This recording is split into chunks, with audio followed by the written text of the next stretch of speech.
모건 하우절의 돈의 심리학. 돈의 심리학 책을 한 문장으로 표현하면 다음과 같다. 부유함은 얼마나 많이 벌었느냐가 아니라 얼마나 오랫동안 지킬 수 있느냐, 그리고 그 과정을 통해 내가 원하는 삶을 얼마나 누릴 수 있느냐에 달려있다. 돈을 다루는 방식은 사람마다 천차만별이다. 같은 소득, 같은 자산, 같은 투자를 하더라도 누군가는 재정적으로 풍요로워지고 누군가는 늘 쪼들리는 삶을 살게 된다. 왜 이런 차이가 발생할까? 모건 하우절의 돈의 심리학은 이러한 물음에서 출발해 우리가 돈 자체보다 돈에 대한 생각과 태도, 즉 돈을 대하는 심리를 어떻게 다루어야 하는가를 깊이 있게 다룬다. 이 책이 흥미로운 이유는 단순히 재테크 기술이나 재무 전략을 알려주는 방법론에 머무르지 않는다는 데 있다. 돈의 심리학은 정량적 우수치적 접근보다는 정성적 심리적 요소를 강조한다. 즉, 우리가 어떻게 하면 더 부유해질 것인가를 넘어 어떻게 하면 돈을 둘러싼 불안과 욕심, 그리고 미래에 대한 예측 불가능성을 슬기롭게 견뎌낼 것인가 라는 문제를 핵심 주제로 삼고 있다. 이 책을 접하면서 느낀 핵심 아이디어와 깨달음을 정리해보고자 한다. 돈보다 중요한 것은 돈에 대한 태도이다. 이 책에서 가장 인상적인 메시지는 우리가 흔히 재정적 성공을 결정짓는 요인을 지식이나 스펙 혹은 복잡한 투자 전략으로 생각하지만 실제로는 돈을 대하는 태도와 습관이 훨씬 더 큰 역할을 한다는 점이다. 하우절은 어떤 사람들은 고연봉을 받거나 천재적인 투자 감각을 갖추고 있으면서도 늘 자금 사정이 빠듯하다고 이야기한다. 반면 상대적으로 적은 월급을 받고 복잡한 투자 기법을 알지 못하는데도 안정적이고 풍요로운 삶을 꾸리는 사람도 있다. 여기서 저자는 그 차이가 심리적 자제력, 꾸준함, 그리고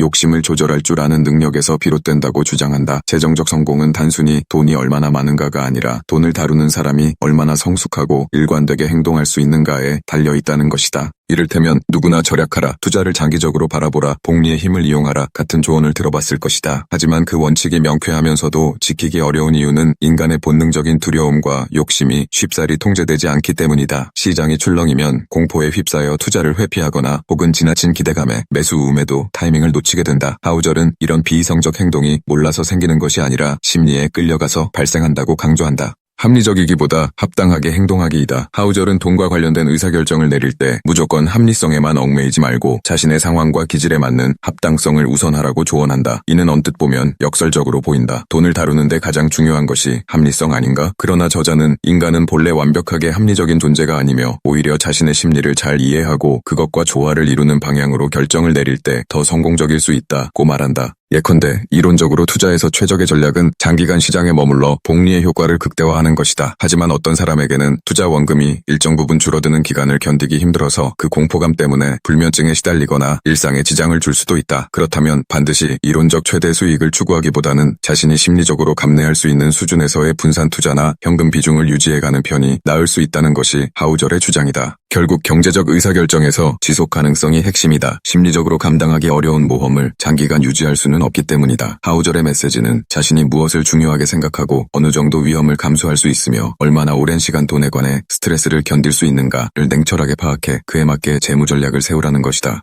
운과 리스크에 대한 통찰이 중요하다. 이 책을 읽으면서 또 하나 크게 와닿은 부분은 돈을 불리는 과정에서 운과 리스크를 어떻게 바라봐야 하는가에 대한 이야기다. 대부분의 성공 스토리는 그 사람이 얼마나 똑똑하고 치밀한 전략을 세웠는지를 강조한다. 그러나 하우절은 성공에는 확률적으로 설명되지 않는 불가항력적인 운이 어느 정도 개입한다는 점을 놓쳐서는 안 된다고 말한다. 반면 실패한 이들의 사례에도 대부분 어쩔 수 없었던 순간이 존재할 가능성이 높다. 그렇다면 이런 불확실성 속에서 우리가 할 수 있는 최선은 무엇일까? 저자는 위험을 통제하라고 말한다. 즉 모든 것을 걸고 한 번의 승부에 나서는 식의 전략보다는 분산과 안정성을 고려하고 예기치 못한 상황에서도 흔들리지 않을 비상금과 안전장치를 마련해두는 것이 중요하다는 것이다. 또한 자신이 운이 좋아서 얻은 이익이더라도 이를 과도하게 자기 능력으로 착각하지 않는 겸손함이 필요하다고 강조한다. 시장은 늘 변동하고 누구도 한 치 앞을 확신할 수 없기에 운이 좋았던 시기의 성공을 너무 자신감 있게 해석하면 언젠가 치명적인 실수를 저지를 수 있다는 것이다. 돈의 가치보다 시간과 자유의 가치가 우선한다. 하우절이 말하는 진정한 부는 얼마나 많은 돈을 모았는가가 아니라 시간과 선택의 자유를 스스로 통제할 수 있는가에 달려있다고 한다. 돈을 벌어도 그만큼 삶의 자유도가 희미해진다면 그것은 진정한 부가 아니라고 말한다. 살면서 가장 소중한 자원은 사실 시간이다. 어떤 의미에서 돈은 시간을 살 수 있는 도구이자 본인이 원하는 삶을 선택할 수 있게 해주는 선택권이다. 문제는 사람들이 돈을 벌기 위해 너무 많은 시간을 희생하며 정작 번 돈을 제대로 누릴 겨를 없이 살아간다는 점이다. 물론 대부분 현실적으로 어쩔 수 없는 부분이 있지만 하우절은 적당함을 알 때 느낄 수 있는 행복과 자유의 중요성을 여러 사례를 들어 강조한다. 끊임없이 많은 것을 원하고 더 큰 수익을 추구하고 더 고급스러운 삶을 바라기 시작하면 어느새 비교와 경쟁의 함정에 빠진다. 이 책은 그 순간 오히려 삶이 풍요로워지기보다는 점점 더 조급해지고 불안정해질 수 있다고 지적한다. 요컨대 돈은 목적이 아니라 도구이며 자유에 도달하기 위한 하나의 수단이라는 인식이 중요하다. 장기 투자와 복리의 마법은 절대선이다. 돈의 심리학에서 빼놓을 수 없는 또 하나의 핵심 테마는 복리의 중요성이다. 복리는 우리가 이론적으로 알고 있지만 실제로 체감하기가 어려운 개념이다. 저자는 역사적 사례부터 시작해 투자의 대부분의 수익은 긴 시간을 견뎌낸 결과에서 비롯된다고 강조한다. 특히 하우절은 워렌 버핏의 사례를 소개하며 버핏이 현재의 자산을 이룰 수 있었던 결정적 요인은 탁월한 투자 기술 그 자체보다 일찍 투자 생활을 시작해 오랜 기간 복리를 활용했다는 점이라고 언급한다. 실제로 버핏이 본격적으로 커다란 부를 일궈낸 시기도 오랜 세월 주식시장에서 투자 원칙을 지키며 장기간 지켜봤을 때 가능했다는 것이다. 짧은 기간에 급등락을 오가는 시장에서 사람들은 흔히 몇 개월 혹은 몇 년 단위로 손익을 따지며 마음을 졸이기 쉽다. 그런데 하우절의 주장은 돈이 진정으로 불어나는 것은 꾸준히 더 오래 투자할 때라는 것이다. 이를 위해서는 투자 금액보다도 시간을 내 편으로 만드는 인내심이 훨씬 더 귀중하다고 말한다. 내러티브보다 행동이 중요하다. 책을 읽으면서 느낀 점은 하우절이 감정과 욕망, 두려움 등을 무조건 배척하라고 주장하는 것이 아니라는 사실이다. 그보다는 우리가 실제로 돈과 관련된 결정을 내릴 때 어떤 심리적 함정에 빠지기 쉬운지를 깨닫고 그 함정을 피하려면 어떻게 행동해야 하는지 의식적으로 성찰해보라는 것이다. 사람들은 좋은 이야기를 좋아하고 감정에 이끌릴 때가 많다. 주가가 치솟는 종목에 대한 이야기, 남들이 부를 단숨에 축적했다는 스토리를 접하면 그것이 단지 예외적 케이스일 수 있음을 망각하고 자신도 금세 큰 돈을 벌 것이라는 착각을 품는다. 또한 누군가 굉장히 화려한 성공을 이뤘다는 뉴스는 대중의 주목을 받기 쉽지만 실제로는 대다수가 그보다 훨씬 더 소소하고 느리게 자산을 불린다는 점은 잘 알려지지 않는다. 결국 중요한 것은 내가 실현 가능한 계획을 세워 그것을 장기적으로 지키는 꾸준함이다. 아무리 좋은 조언을 들어도 나의 생활 패턴과 심리적 한계를 고려하지 않으면 소용이 없다. 그렇기에 하우절은 이 책 곳곳에서 돈 문제를 개인화하라고 말한다. 즉 자신의 성향, 인생 목표, 가치관, 위험 감수 성향에 따라 재정적 의사결정을 최적화해야 하며 남들이 하는 대로 혹은 미디어가 부추기는 대로 무작정 따라가서는 안 된다는 것이다. 겸손과 감사의 태도를 가져라. 하우절이 제시하는 수많은 사례와 조언의 밑바탕에는 겸손과 감사라는 태도가 자리 잡고 있다. 돈의 심리학이 결국 인간의 본성과 맞닿아 있기 때문이다. 우리가 아무리 똑똑하고 열정적이라 하더라도 세상에는 예측 불가능한 변수가 너무나 많다. 잘 될 수도 안 될 수도 있다. 그렇다면 최고의 방어수단은 자만심을 경계하고 행운에 대해서는 감사하며 항상 리스크를 염두에 두고 대비하는 것이다. 이를 위한 실질적인 방법으로 저자는 다음과 같은 것들을 제안한다. 내가 틀릴 수도 있음을 인정하고 시장과 투자 대상에 대한 지나친 확신을 갖지 말라. 삶의 절대적 목표를 부자 되는 것에 두지 말고 원하는 삶의 형태를 고민하라. 전문가들의 의견이나 뉴스에 휩쓸리지 말고 나만의 투자 원칙이나 재정 철학을 수립하라. 하우절은 돈이 많아지는 것 그 자체보다 안정감과 여유 그리고 장기적으로 지속 가능하고 즐길 수 있는 삶을 추구하는 자세야말로 궁극적인 재정적 성취라고 말한다. 이 책이 독자에게 던지는 가장 큰 가치는 결국 우리 모두는 불확실성과 심리적 함정 속에서 돈을 다뤄야 한다는 점을 상기시키고 그럼에도 불구하고 지속 가능한 투자와 소비 생활 그리고 장기적 안목을 유지하는 법을 보여준다는 것이다. 재무적 성공은 단 한 번의 대박이 아니라 작은 실천을 거듭하며 점진적으로 쌓아올리는 과정이라는 메시지도 빼놓을 수 없다. 내가 이 책에서 얻은 교훈은 분명하다. 돈의 기술 이전에 돈을 대하는 태도가 먼저다. 그리고 그 태도는 내 삶의 우선순위와 가치관이 반영된 합당한 결정을 선택하는 데서 비롯된다. 이런 의식을 늘 마음에 품고 재정적 의사결정을 내릴 때조차도 이 결정이 나의 삶을 더 행복하고 의미 있게 만들고 있는가? 라는 질문을 놓치지 않는다면 비로소 돈이 아닌 나 자신이 내 인생을 주도할 수 있으리라 믿는다.